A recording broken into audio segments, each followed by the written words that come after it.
Do you have a shadow box? Do you display your service in any way? It is a very personal decision for each veteran. Tonight, we look at the many ways veterans choose to honor their service. Stay with us as we discuss Shadow Box, your service on display.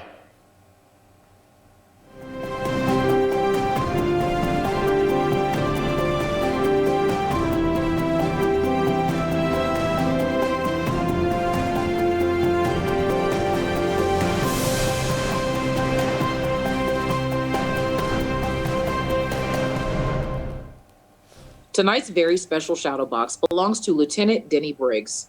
Denny was born in 1927 in Big Lake, Minnesota. He served in the Navy during World War II from 1945 to 1946, and then again during the Korean War from 1950 to 1958. After his service, Denny continued his lifelong study of psychology and sociology.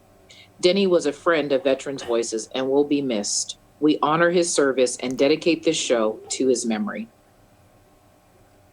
Thanks for tuning in to Veterans Voices. I'm Nathan Johnson. Tonight we are talking about putting your service on display with a shadow box or other memorabilia. If you want to be a part of the conversation, call us tonight, 925-313-1170. Send us a message through Facebook at Veterans Voices 1 or email us at veteransvoices@ContraCostaTV.org. We will be having an in-depth discussion about how veterans decide to display their service. First, I want to welcome veterans Sherman Gillums Jr., RJ Asseret, and Kelly Watkins to the show. Welcome, gentlemen. Thank you, Nathan. Now, Sherman, we'll start with you. Back in May of 2021, we actually featured your shadow box on the show, and it has a very unique story. Let's watch that video. Sherman Gillums Jr. enlisted in the U.S. Marine Corps at the age of 17. During his military career, Gillums earned 2 Navy Marine Corps Commendation Medals, a Navy Marine Corps Achievement Medal, the Drill Instructor Ribbon, and the Global War on Terrorism Service Medal. He was also recognized as Battalion Drill Instructor of the Year.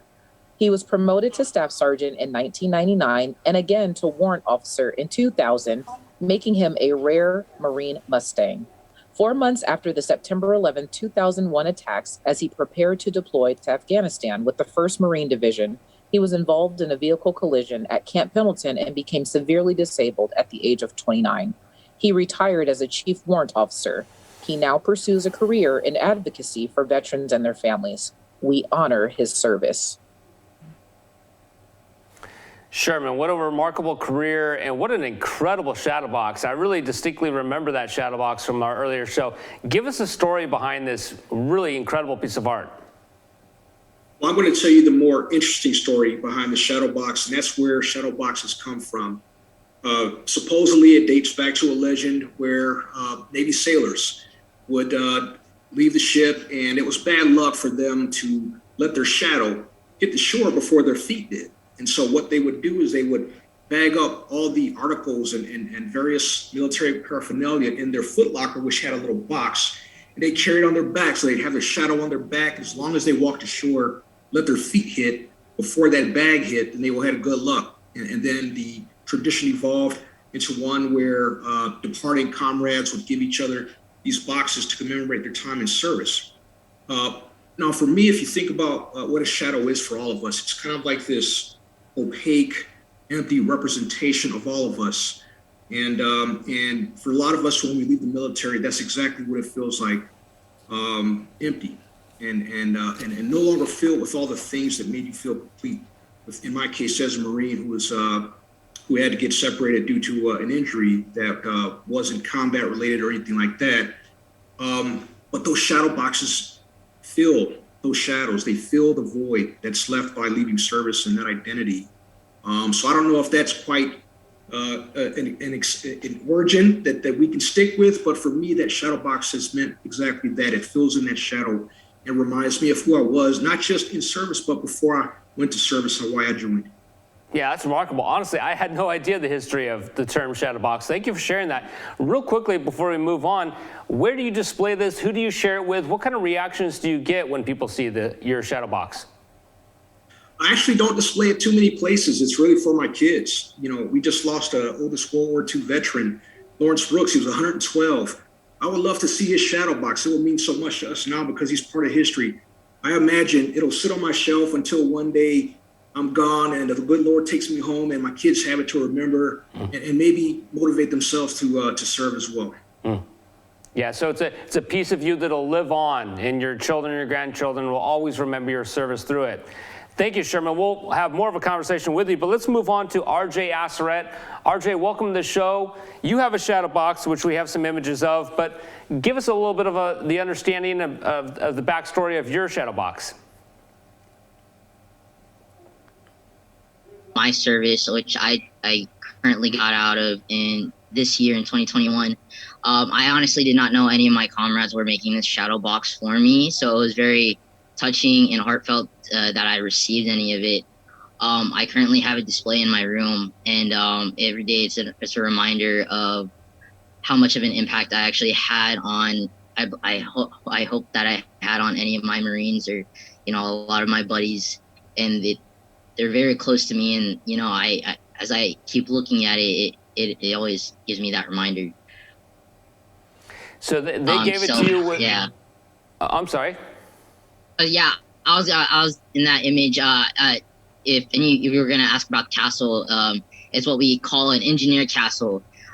So the engineers, we actually have a patron saint of St. Patrick, and he actually built the castles in Ireland, and so that's our patron saint. And every year that we hold a day, engineer day, where all the engineer community actually gather together, and we actually go at each other in these different events with our different MOSs and gear to, you know, see who's the best MOS in the Marine Corps.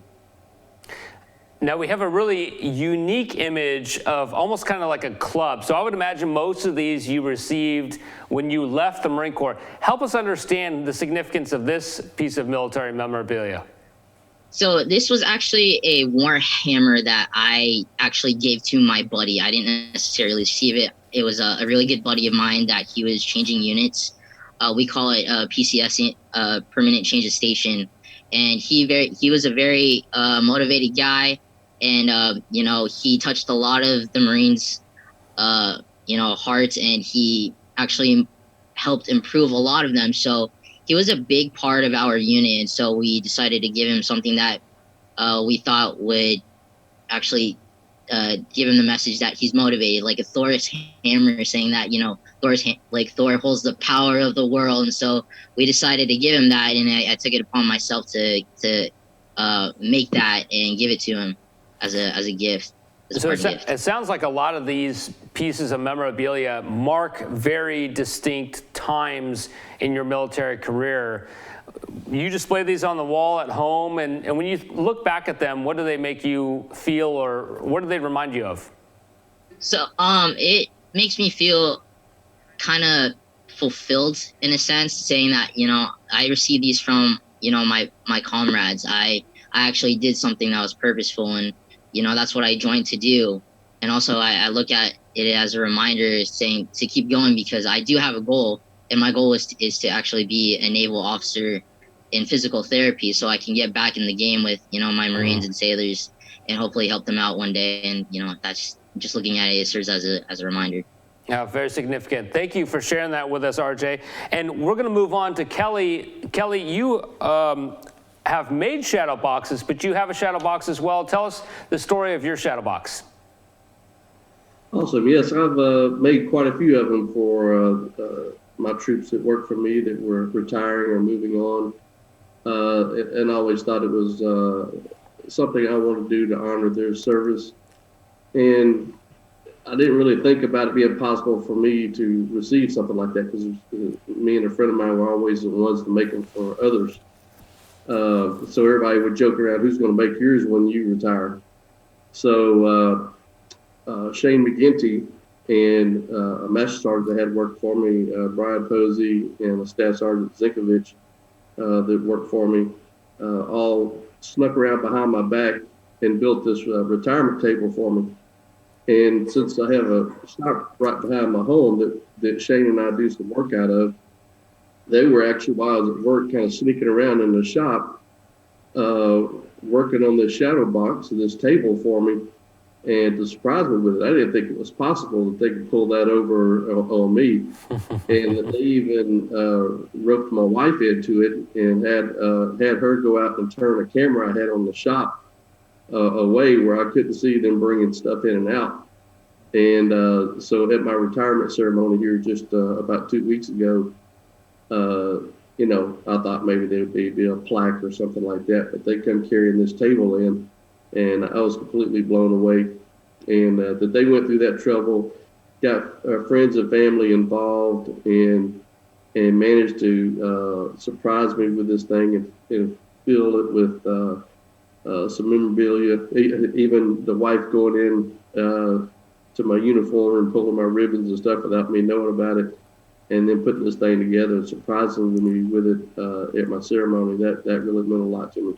Yeah, I can really tell. I can see the smile on your face. And if we can see that image again of this shadow box, I want to just mention how difficult it is for Sherman or Kelly or RJ, how difficult it is to capture an entire career of military service into a shadow box, but how unique to actually make this shadow box into a tool or a utility within a household, a table. So shadow boxes are not just for sitting up on a shelf or a wall and collecting dust. Kelly, where do you keep this beautiful art in your home? Well, I'm sitting in our dining room right now, and it's about 4 feet to my left of it, right here, where I can see it. And so my plan was to put it upstairs in a spare room that we had, and but no, my wife insisted it was going to be right here downstairs by our front door, where guests could see it when they came in. So. So that means a lot. It's humbling as well. I'm not. I don't go around bragging on all that kind of stuff, But it still means a lot to me that these guys did it, and that my wife wants to show it off here in the house. Remarkable. Real quickly, we just have about a minute. Sherman said he hopes his shadow box is something that his grandchildren will enjoy. RJ, Kelly, where do you hope the future of the history of your military service will continue to live on? I hope it will go down to my kids. I come from a very military heavy family.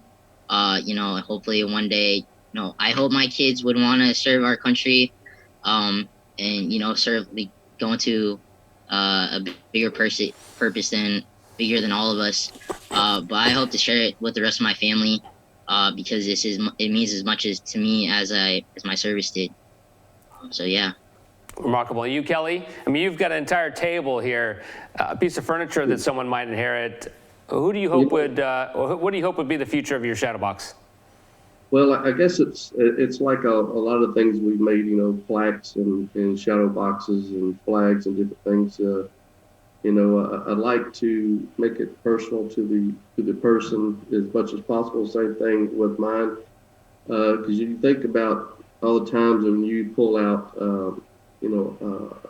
some chest or a box that you have around the house or in the attic, and you're pulling out memorabilia from your father, grandfather, uncle, whoever it is, and you see in these pictures or these postcards or different items that was personal to somebody. It could be a pair of glasses or a pocket knife. And you wonder who this belonged to, and what's the story behind this? What all did it see? Yeah.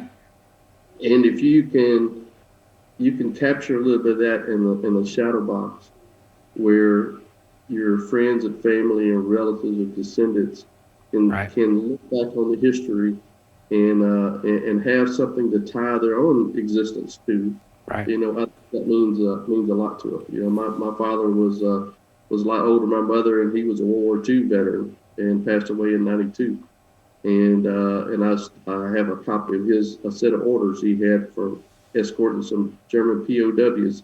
And little things like that, when you look back on, they really mean a lot. Important pieces of our family genealogy. Thank you, gentlemen. We're not done with this conversation, but when we come back, we will add artisan shadow box maker Colonel Shane McGinty to our panel. Right now, we are going to hear from our vet on the street, Stephen Burchick.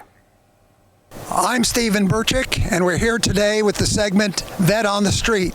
The question is, do you have a shadow box, and why or why not? In the background, you can see the ship will be boarding shortly, the John A.B. Dillard, operated by the Army Corps of Engineers. It's a great day for a sail. Welcome aboard. My name is Kixon Meyer, and I'm the captain. I'm a retired Coast Guard warrant officer, and I've had this job for about 11 years. And today our mission was taking a group of vets out and showing them the bay. It's a great mission for this vessel because of the legacy of it. The John A.B. Dillard Jr., he was the highest ranking officer to lose his life at the time in Vietnam. Steve Mazaika, Army, 1966-67 in Vietnam. Sergeant in 4th Aviation, 4th Infantry Division, and I do not have a shadow box. Yes, I have considered one. I just have to get all the things together to put in it. My name is Donnie Candelario. I served 6 years in the Airborne. No, I don't, and I don't know why I never got around to it.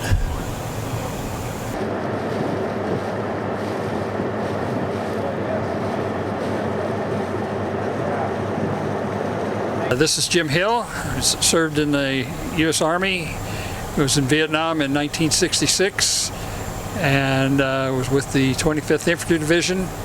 I do have a shadow box. It was something that I deferred for a long time and then put it together, and I'm real happy that I did. It turned out great.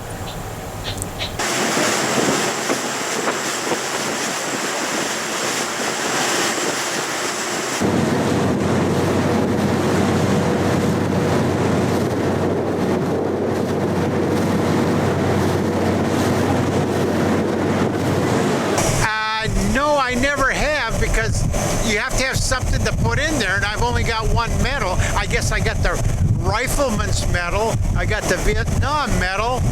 It'd be a pretty small box.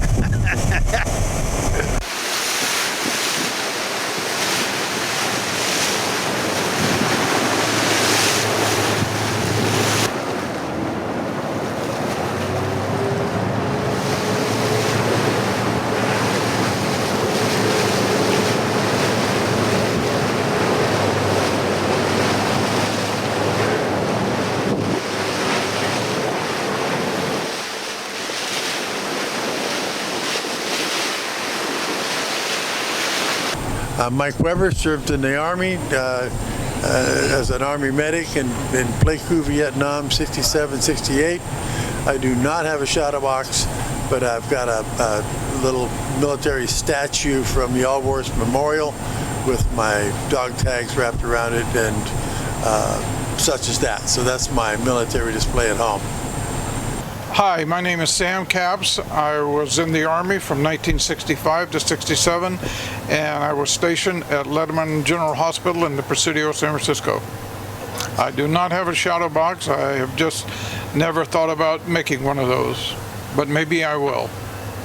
Hi, I'm Jim Murphy, U.S. Navy. I served 1968 through 1972 throughout the Far East, Westpac, and Vietnam. I do not have a shadow box. I know what a shadow box is, but I do not have a shadow box, and never really considered having one, so it's not been part of what I've ever planned to do with my medals or citations. My medals I keep in a special box with other personal memorabilia that I will someday pass on to my grandchildren. I'm Frederick Granados, and I served in Vietnam in 1967-68 during the Tet Offensive. Do I have a shadow box? No. But what I do have is my uniform on display at the Vietnam Veterans Building with all my paraphernalia and ribbons of valor. Tonight, we are talking about shadow boxes and displaying your service. Want to be part of our conversation? Call us at 925-313-1170. Send us a message through Facebook at Veterans Voices 1, or email us, veteransvoices@ContraCostaTV.org. In fact, we have a question from our audience already in regards to whether any of our panelists have had problems obtaining their medals or their ribbons. At the end of our show, we will have a resource for our audience that'll help you obtain a record of your medals and ribbons. So stay tuned. We'll link you to the National Archives.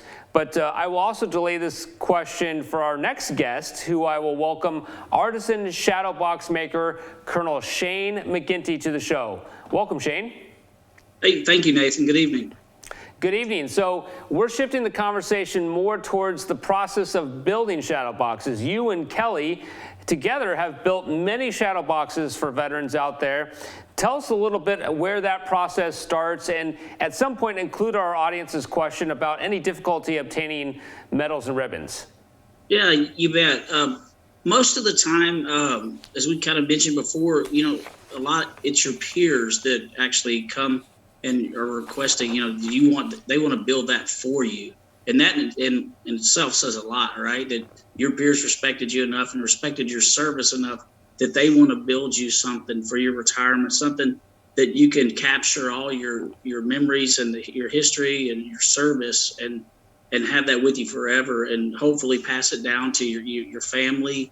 And so your legacy lives on of your military service. So that's normally where it comes from. I was just listening earlier to several of these Vietnam veterans that don't have the shadow boxes, and to include my dad, who was a Marine in Vietnam. I mean, I know, and I've looked at all this stuff. I've pilfered through it and looked, and I'm like, now I'm thinking, I really need to start here and build my dad one, because he's so humble, he will never ask for it. But so it kind of takes the person to kind of do it. I've rarely had, it's rare that you see a veteran that comes and said, hey, can you build me a shadow box for myself? Because most of them are just, they're just servants, and I've served, and, I'm proud of my service, but I don't necessarily need to brag on it, if that makes sense. But most of the time it's loved ones that do it. We had one of our veterans from the A Vet on the Street segment said, I really wouldn't have anything to put in a shadow box. I only got 2 medals. Other than ribbons and medals, what else is common for a veteran to want to capture that experience? Any rank or pictures of themselves? What else might go in a shadow box? Everybody's got pictures of deployments. They have their rank. They have bases they've been on. Ships they've been on, deployments they've been on, something maybe specific to their MOS, something that was significant, along their journey, within the military. So there's several things you can put in there, battalion pictures, group pictures, flags, coins. It's endless, really. It's really up to the imagination of the person who, what you want. And so you and Kelly have been building many of these for veterans out there, and to a certain extent, what you've built and the proceeds that you've earned have gone out to benefit other organizations. Tell us a little bit about that. Yeah, you bet. So I guess we're veterans, how we are. We're always servants, and we're always going to give back, and that was always the driver. While we kind of started building these boxes and flags and different things was. And it's kind of a long story, but when as a Marine, I was an infantry Marine, and we had, of course, when you lose veterans along the way, and that's a horrible thing in combat. But for me, when I was back in garrison, we had my sergeant major came in one day, and we lost another Marine to suicide, and then to me, I just found it unacceptable, and that number had passed up the number that I'd lost in combat, and I was just like, hey, we got to do something here, So we kind of started building these. On my own, I linked up with Kelly along the way, and then we actually give 10% of every sale that we give back to a nonprofit called One Tribe Foundation. And what One Tribe Foundation, their primary goal, was formerly 22 Kill, was to help combat the veteran suicide issue, the fact that we lose 22 veterans a day. So we give back to them on every sale. And the other thing that we really do is we try to employ veterans, at our shop, to help them with the transition, because sometimes it's a real struggle for a person who's just been in the military, and that's it. And then to have to transition to the civilian world. So if we can provide them a trade or maybe a gap or something to kind of help them with that transition, we think that's probably the best thing that we can do. So that's remarkable. Yeah, that's wonderful, Shane. Yep. And we'll come back to this. I want to just break away from it for just a moment, because in September of 2020, we had a very unique shadow box featured on the show. A married couple, Carrie and John Ayo, had a large chest or shadow box made to commemorate both of their military careers. Let's take a quick look. Tonight's shadow box belongs to Senior Chief Carrie Ayo and Gunnery Sergeant John Ayo. The couple is married with 3 children. Carrie Ayo joined the Navy in June of 2000, attending boot camp in Great Lakes, Illinois. She was promoted to the rank of Chief Petty Officer in 2008. She retired after 20 years of honorable service and is currently a naval science instructor at Central High School in Brooksville, Florida. John Ayo joined the Marine Corps in June of 1997, attending boot camp in Paris Island. He was promoted to the rank of Gunnery Sergeant in 2010. He also retired after 20 years of service. He has competed in the DoD Warrior Games and the Invictus Games, winning many medals for swimming, rowing, and cycling. So what a remarkable shadow box that is, and we'll talk a little bit about that box with our panelists. But in a moment here, we have another question from our viewer, and this is specifically for you, Shane. Shane, did you get any special training for the metal work that you are doing for these shadow boxes? How does someone go about building these? Because I would imagine you use a lot of different unique and highly specialized tools to make these look as wonderful as they do. Yeah, my focus is primarily on the wood side. Far back as like in high school, we had a shop. I went to a little small school. We didn't have a football team, but we had a great shop. So we kind of learned there. And then once I joined the Marine Corps, I kind of got disconnected from all that. But I think you'll see out there a lot of veterans just like building things, taking what it's so neat to take just a piece of raw wood, and turn it into something really cool, like what you're seeing on the screen right now. And so, yeah, I did have some initial training early on. And then as far as like design and whatnot, some of it's self-taught. And then sometimes you get lucky and run across a guy who's like 10 times better than you and you thought you knew it all. And then you realize you don't, and he teaches you twice as much. And I'm referring to Kelly Watkins, actually. But yeah, and then you always got to learn, and then, hey, there's YouTube. You can learn a ton out there on that as well. Yeah, thank you for sharing that. We saw that really unique shadow box for the Ayo family.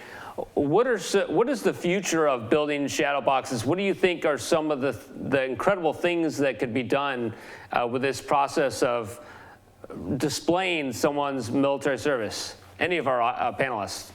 I think you're only limited by your imagination. There's so many different things that you can do with them. There's so many different shapes. It doesn't have to be rectangle. You think of something that's reminiscent of that person's career, whether it's the shape of the Air Force logo or the Eagle Globe and anchor, or a Navy emblem. You can make it just about anything that you want to. You just have to be really creative and add a nice special touch to it, and make it unique. Sherman, I think your shadow box. I think the cool thing is if you can really customize it. Like really make it specific to that person, as Kelly was saying. That's what really sets it apart. Not just hey, I was in the service from here to here, but hey, this was specific to Staff Sergeant Jones, and this is what he did. Because it's really a storybook. It's gonna stay with that patient, that veteran and his family forever. So, the more personalized you can make it, I think it's the better it is. Look at Sherman's. His is shape of the chevrons, and that's really unique. That was great. Yeah, I didn't mean to interrupt you, but that's what I was mentioning is just the rank of Staff Sergeant and Chief Warrant Officer is both reflected in this shadow box, which is really nice. Sherman, say a little bit about how you picked to reflect both your Staff Sergeant rank, your enlisted rank, but also your connection to the officer's rank. Yeah, I think you mentioned, Nathan, at the outset that the Mustang rank is one of the few adored ranks in the Marine Corps. I take a lot of pride in that enlisted part because I think that was the grounding. And of course, becoming a director and a commander and all those things was an awesome privilege, but I was well grounded by what I learned from all the staff NCOs and NCOs that brought me up and got me to that point. So I wanted to essentially encompass my entire service within that rank while also honoring the fact that I did get a commission and those things. But it does, again, I think the Colonel mentioned it's really personal to the individual. Which brings me to something you said, Colonel. You said that these folks who went to Vietnam, you notice a lot of them in the vignette didn't get theirs. Well, that speaks to a time in history when the country didn't treat those veterans the way they treat veterans now. And maybe those shadow boxes might serve as harsh reminders for some of them. I just thought about that as I heard them talk about it. And it might be nice at this point, hopefully enough healing has taken place that you may have to force one of these men and women in some cases to accept a gift on behalf of a grateful nation that didn't do so well when it should have back then. Sherman, that's very well said, and what a great segue into our next segment as we'll talk to the Vietnam vets of Diablo Valley. And so hopefully our audience is really gathered from this segment. Now's the time that you can build your shadow box, whether it's something that includes your rank or something about your job or your units or whether you've been to combat or not. Anything can go in the shadow box. And while we've been talking about large and elaborate shadow boxes, it's important to keep in mind that what you choose to display is very personal. It could be as simple as one medal that has meaning to you. Let's hear from Veterans Voices correspondent Stephen Burchick on that subject. Hi, I'm Steve Burchick. I'm a correspondent with Veterans Voices. And a couple of quick comments about shadow boxes. A shadow box does not have to be a large, complex project. You can make it as small or as big as you desire. It can be as simple as a single medal or award that has some special meaning for you. In my case, my shadow box is pretty simple. It's the Combat Infantry badge. Here's a quick shot of it. It's meaningful to me because it's the most important medal that I've been awarded by the Army for service in Vietnam. Most civilians assume that everybody in the Army is carrying a rifle and is engaged in active combat. The reality is that only 1 out of 9 or 10 actually are in live physical combat.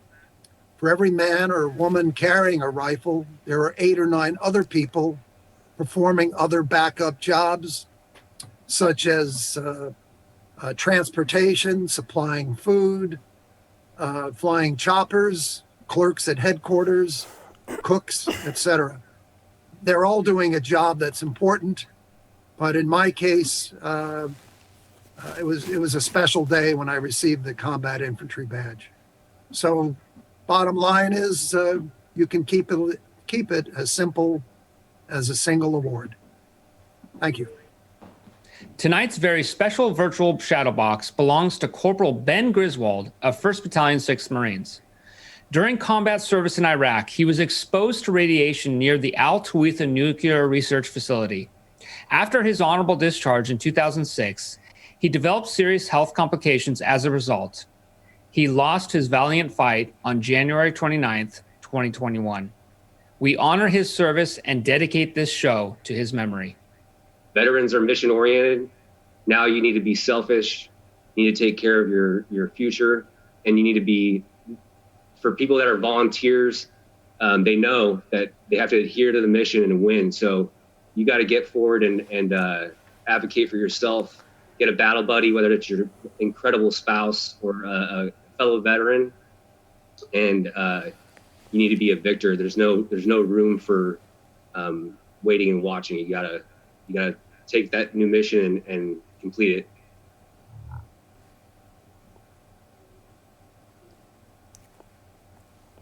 Welcome back. We're talking about shadow boxes and displaying your military service. We want to welcome you to contact us with questions or comments. We've had a few from our audience. Well, you can reach us by calling us at 925-313-1170 or send us a message through Facebook at Veterans Voices 1 or email us veteransvoices@ContraCostaTV.org. Now I want to welcome the president of the Vietnam Veterans of Diablo Valley, Dennis Giacovelli, to the show. Welcome, Dennis. Good evening. Dennis, you're a Vietnam Navy veteran, but before we begin to talk about your mission and history in the military and even the program of Vietnam Vets Diablo Valley, you have a shadow box of your father's service. Tell us a little bit about that. I do. Unfortunately, I don't know much about it. And that's one of the reasons that I'm getting involved in this program. This is my father, Steve's shadow box. He was in the Army during World War II. He fought in the Battle of the Bulge. But I came about this after he was dead. So he didn't talk to me about his time in the service. So this is all I actually have. It sounds like there was a missed opportunity for him to share where he had been and what he had experienced with you. And how did that then motivate you to be a part of this current program? And tell us what the Vietnam Vets of Diablo Valley are doing for veterans in our community. Well, I'm hoping that by encouraging people to make them, this will open up a dialogue between them and their kids or their grandkids, and don't do what my father did. And actually, my grandfather was also in the Army, and he never mentioned it either. So we are starting this program, and one of the things we're doing is at our Veterans Memorial Building, we have docents from 9 to 3 every day, and some days the volume of people coming to the building is a little low, so they're looking for something to do. We're asking them to be a resource and a guide to anyone that wants to come down and talk about making their shadow box. They could guide them through that process, tell them where to buy the actual raw materials. Although my eyes have been opened tonight by the work of these 3 gentlemen, in my mind, a shadow box was just like my father's. A rectangular box with a piece of glass, no embellishment. You guys are doing wondrous things. Yeah, so there's many opportunities to do different things here, but let's elaborate a little bit more on who is this for. Although Vietnam Veterans of Diablo Valley are organizing this effort, and coincidentally, I understand this is a new program. Although we had tonight's topic on shadow boxes, it didn't specifically influence this new program, but coincidentally, this new opportunity for veterans to create a shadow box exists. Is this for all veterans, or is this just for veterans who served in Vietnam? Oh no, it's for everyone. We're just starting out the program here within our own organization. We'll get it up and running, and then we can teach others to carry on. So the hope here is that other organizations might create a similar program and allow their community members to create a shadow box. Absolutely. That's wonderful. So what are the requirements? Does a veteran have to join, become a member? Do they need to pay for this, or is this complimentary? What are the parameters of how you go about starting to engage with this program? Well, we're not actually paying for any of the parts of the shadow box, but we are offering our members a free dinner when they complete it. We have monthly meetings with dinners, and we're gonna pay for that once they come up with the completed project. Your shadow box doesn't have to cost a lot. It could be $50, it could be $1,000. It's up to you. But we're trying to teach them the basics, that you could go on from there. as you gentlemen have done. I'm quite impressed with your work. So reactions from our panel in regards to an organization like Vietnam Vets of Diablo Valley initiating a program to encourage veterans to build shadow boxes? I think it's phenomenal. I think it's what a great idea, you know, and then it does two things. Here's something that we hadn't really touched on at all, but I kind of got reconnected to woodwork during a PTSD inpatient program, and they had woodworking there, but we never talk about this, but it's real therapeutic to work with your hands. And it's real therapeutic to build something and see that accomplishment going, you know, and then at the same time, you're reflecting back on your career, and it's probably healing it at some point as well when you're working with your hands like that and building something that's really special. Yeah, Shane, that's the second time you've mentioned that. I think we should really emphasize that.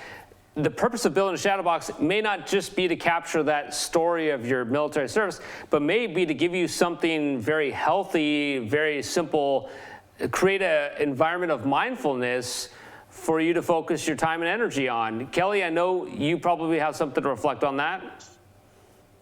Yes, absolutely. You know, I always try to inspire my troops to learn more than just what their job entailed. Is take the knowledge you have and do something creative with it.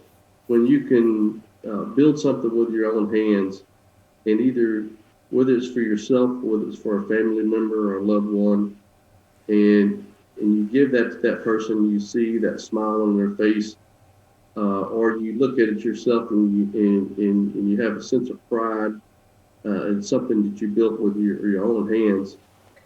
Something that you can, in this case, something that you can showcase your memorabilia with, I think is a very rewarding feeling. And then it inspires you to do even more. You know, it could go on to other home projects or other memorabilia projects that you want to do. But it's inspiring to do more with your hands and be creative.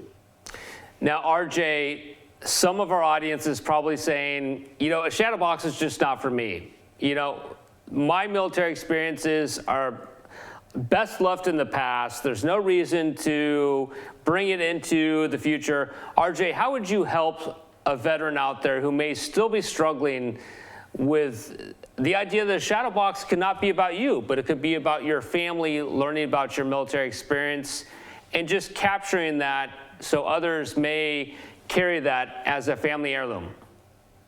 You know, it really not necessarily a shadow box, but something also like a plaque is what we actually call it.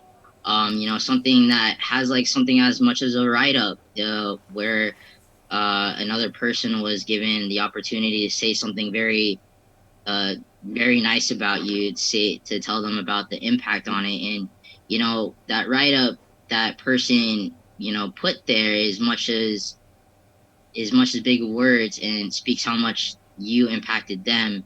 And so it can give that much those other people ideas how much you impacted other people in the service.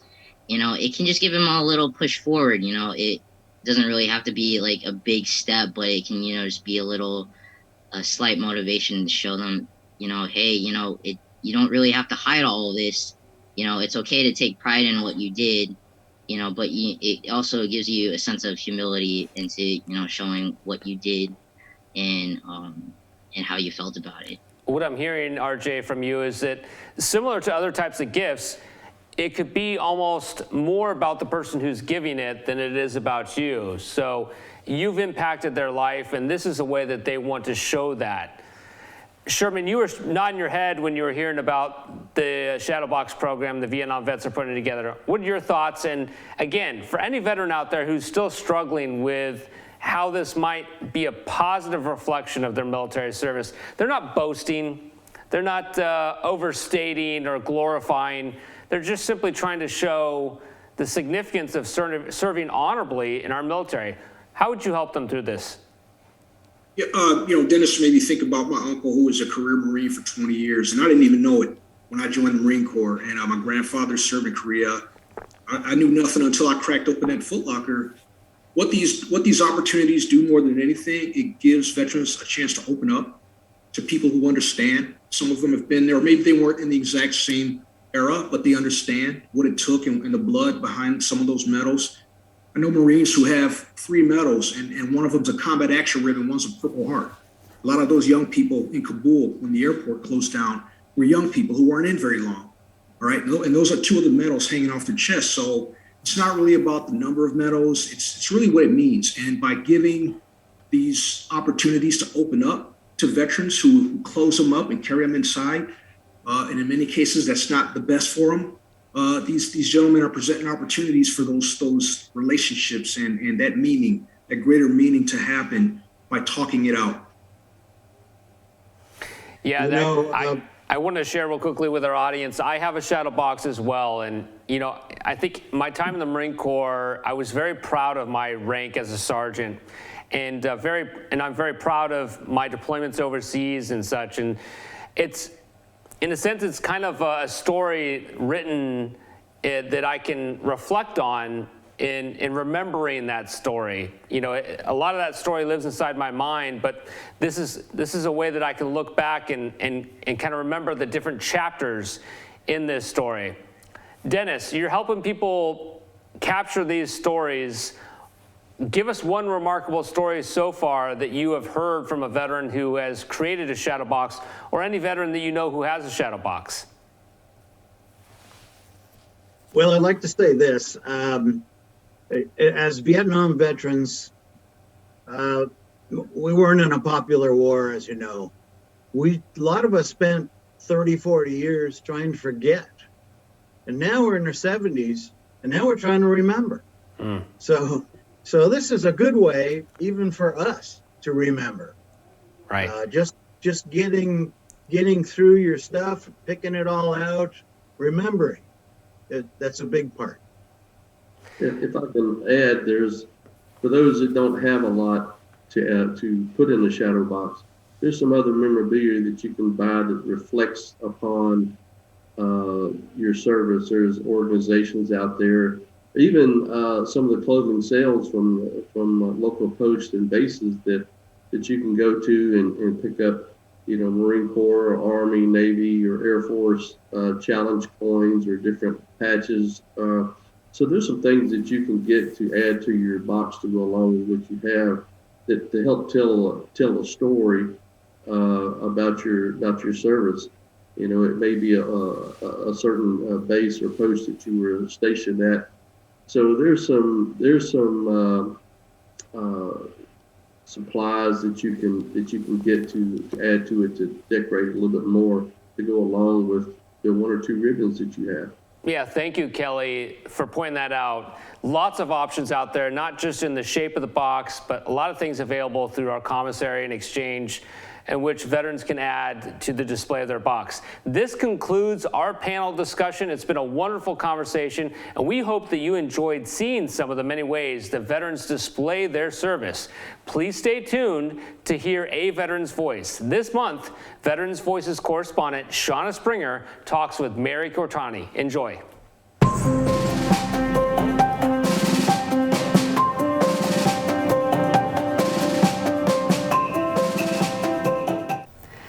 Today, I'm so pleased to bring to the studio Mary Cortani, who is an Army veteran and the founder and executive director of Operation Freedom Paws.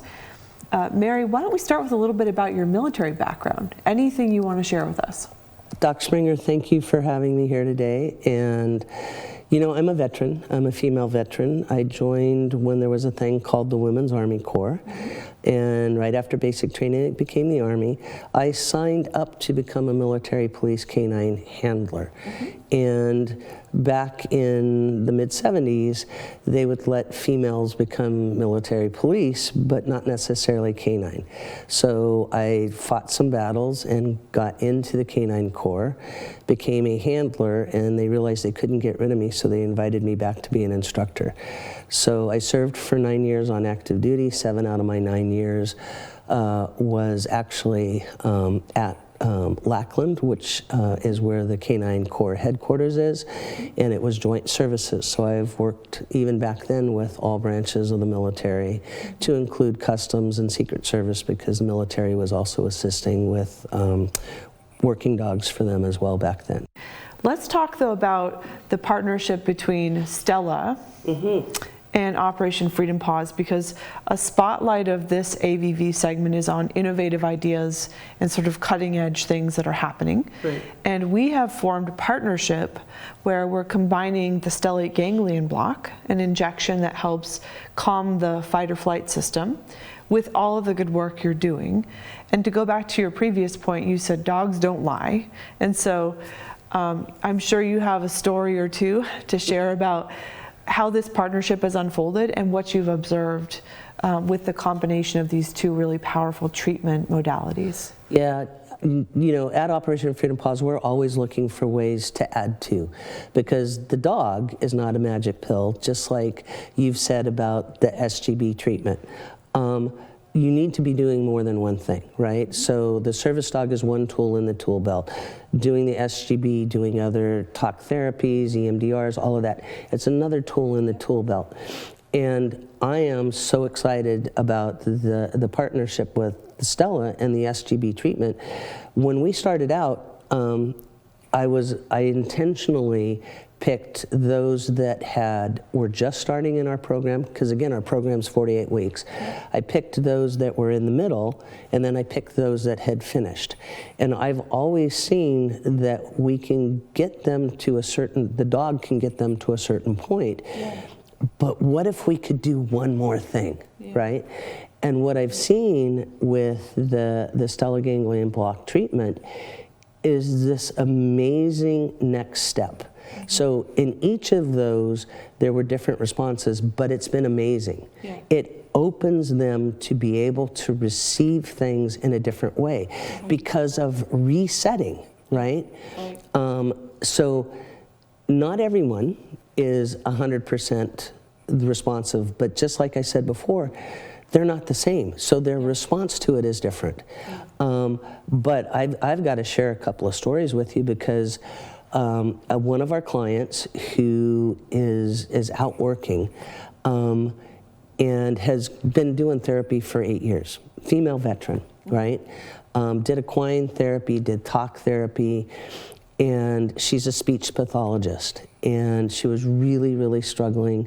She came to us, she got a service dog, and when we formed this partnership and I was able to offer it, she was one of the first people that I thought of, and this is one of our graduates, right? And so earlier this year, she had received the injection and the treatment, and I just got a text from her yesterday afternoon that is just so exciting, because it really says it all. And so she got her annual review, and she was just blown away by it, because her supervisor said that she has flourished this year more than any other clinician. And that for her, I mean, it makes me proud, but for her to receive that after struggling and wondering if she was going to be able to keep doing her job, that says it all, right? I have another one for you where, you know, and it's funny, the dog does not lie. So I have gone with not all of the clients, but probably about 70% of the clients to receive the treatment. And I know if there's a change, because what did we talk about? The chemistry in the dog's nose, knowing the chemistry has changed. And so as they're in there and they're prepping to go in to receive the treatment, the dog is all over them, because they're anxious and they're nervous and they don't know what to expect. And they're using the dog, and they're using puppy yoga, right? And so then I hold on to the dog, because the facility in San Jose was awesome. They let us bring the service dogs with them. They understand the importance of it.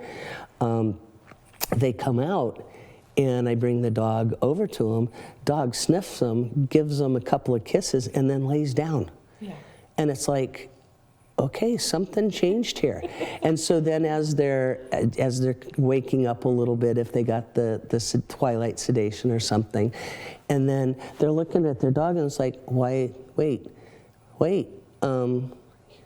okay, I feel different. What, right? And then it's so amazing to watch because the dog knows, right? Dog knows. Dog doesn't lie. Never. Dog doesn't have artifice or any desire or intent to mislead anyone. And so that's one of the purest forms of data to me when we had that conversation, you know, about how the dog responded to the stellate ganglion block procedure. That was just like, that's it. Because when I first heard about it, you know, I was working in the VA, this was 5 years ago, I thought it sounded really odd and strange. And what do you mean an injection in the neck? And it gets you calm in your own body again. But when you tell me these stories, I now go, that's amazing, but not surprising to me now, because there's been about 100 patients I've kind of watched go through the treatment at this point. And I'm incredibly excited about the work you're doing, because it's not enough to get an injection. No. You pair the injection that gets people calm in their own bodies with really good healing and connection. And that's all of the work that you're doing at OFP. So where can people find out about Operation Freedom Paws? On the website at operationfreedompaws.org, on Facebook, on Twitter, on Instagram. You know, we're out there on social media. So. And you're right here in California. We are. We're in San Martin, in between Morgan Hill and Gilroy. And we're celebrating 10 years as a nonprofit this year, even though I've been doing it for 12 years. And I cannot imagine anybody else doing it like you do it. And I'm so glad that you found a way to take all of your experience in the military as a canine handler and do this really meaningful work you do that has blessed so many people, including people I know personally have been really helped by you in terms of that connection and training up the dog. So, well, thank you, Dr. Springer, for having me here today. Hello, I'm Nathan Johnson, and tonight we have a very special shadow box for the show. Daniel C. Helix enlisted as an Army private in 1948. He served in combat in the Korean War as a captain commanding a rifle company with the 45th Infantry Division. That began a military career that would leave him decorated with combat badges, a Silver Star, and 3 Purple Hearts. He is inducted at the U.S. Army's Infantry Hall of Fame and authorized to wear the Secretary of Defense Identification Badge. In his 41-year Army career, he served his country with honor and distinction, rising to Deputy Commanding General, 6th U.S. Army. He was a published author, served as the mayor of Concord, California, and was a life member of VFW Post 1525. We honor his service and dedicate this show to his memory. What would your advice to be to other veterans who are considering writing about their military experience? Oh, I would encourage it. You know, I think one of the things that will help veterans, you cherish the time when you can be by yourself and put your thoughts down in writing. For me, the purpose of writing was, as I said earlier, to exorcise the demons. I found it really helped me to get a lot of the anger down on paper. So write about it.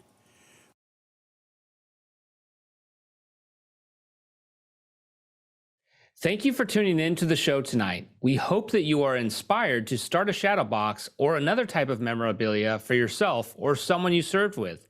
Here are some resources to help in that journey. A visit to the National Archives can help you find a list of your medals and commendations, and includes resources to order new medals to replace those lost or missing. Go to www.archives.gov and click on Veterans Service Records. MCG Wood and Metal Works of Louisiana helped us with this show and specializes in high-quality military memorabilia. Find them at mcgwoodworks.com or call 318-935-9127. Veterans Voices is brought to you in part by contributions from The Diablo Valley Veterans Foundation, dedicated to helping veterans near you. American Legion Post 246, honoring the tradition of the American Legion in Danville. To rewatch tonight's episode, check back on our homepage later this week or check your cable provider's schedule for rebroadcast times. You can also rewatch this episode and many others on our YouTube channel, Veterans Voices of Contra Costa, so be sure to subscribe. Our next show will air on Monday, February 14th at 7 p.m. We will talk about our national parks and the benefits of spending time in the great outdoors. You won't want to miss it. To all of our veterans and their families, thank you for serving. To all of you who tuned in tonight, thanks for watching and have a great evening.